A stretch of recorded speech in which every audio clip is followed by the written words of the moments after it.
Where's the innocent in these trying? You there. Tell me, how's your vision? Any ailments in the liver or spleen? Lost ones are everywhere these days, after all. I am a servant to the goddess, of course. One of the first among her enlightened in Revelon, and certainly the most devoted. I've scoured the region for unworthy souls, and am quite efficiently cleansing the land of lost ones great and small. How much better the lost serve her as bone automatons. My expertise as a necromancer is unmatched, you know. I've a success rate is nearing 99%. They end up with their brains a bit, well, scrambled. You can find such a fellow opining over skulls somewhere around here. One of my more harmless false steps, I think.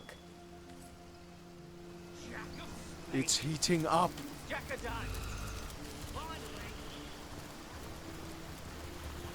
Into the fray once more. Skulls are so delectably modeled. I can hardly tell which one of them would suit me better.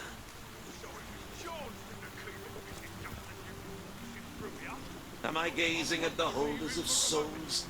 Or am I wrong altogether? Soaked to the skin. Bloody kid. Who could trust a big stupid old like you for something like that? Ah, it never rains but it pours, eh? I said you're so stupid.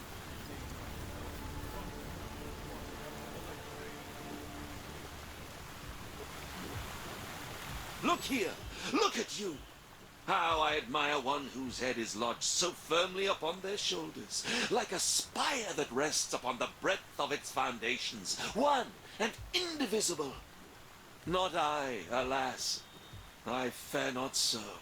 For I may replace my battered cranium as jauntily as a wizard may his hat. Just consider some of these examples here before me. How I admire this one's kingly brow, that one's exquisite jaw, yonder one's deep-set sockets that held a warrior's eyes. Why make a permanent choice? Why not cater to the occasion as called for? I would, but for the question, where does the soul reside? And so I ask, where are you? O ephemeral soul, if in a tooth you may be pulled, if in an arm you may be broken, where are you, O delicate monstrosity? As have we all. Townsfolk would sit on these benches and talk about their day. Children would sprinkle water at one another and snigger. Now their mouths neither talk nor snigger any longer. And all that is sprinkled about is blood. Days pass me by no longer, only the dreams of what was, but can never be again. Surely you jest when you question this question's importance. Say I opt for that there fair-featured sovereign of a skull. What happens if another soul lies therein sequestered? If I play the part of the aforementioned wizard, and swap its rugged lineaments for the feeble ones that are my own, who shall I become? I, yes. Who is I, then? Were I sure that the soul houses within the chest, within one's little toe, for all I care, I would fret not so. But the certainty I long for remains as impossible to find as one specific raindrop in the rain. You, oh, I beg of you, have you not the answer?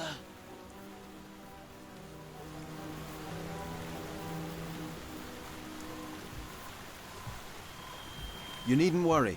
Unlike our heads and our bodies, it is we and our souls that are one and indivisible. I concur. Pick a new skull if you want one. It's not going to change who you are in the least. But of course.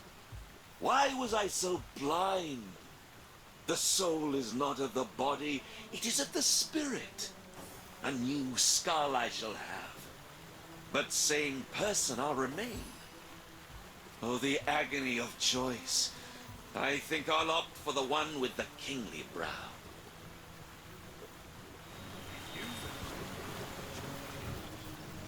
Wargraf smiles as he looks on, while the skeleton cherry-picks the perfect new skull. A friendly pat on the back tells you he approves of your kindly reassuring a dead man his soul is safe. What's this, then? Who in the hells are you? And where am I? These aren't my bones. I was made of sterner stuff, make no mistake. Switched skulls? What do you want about, you loon? This is intolerable. I used to be an important man round these parts, you know. I demand respect.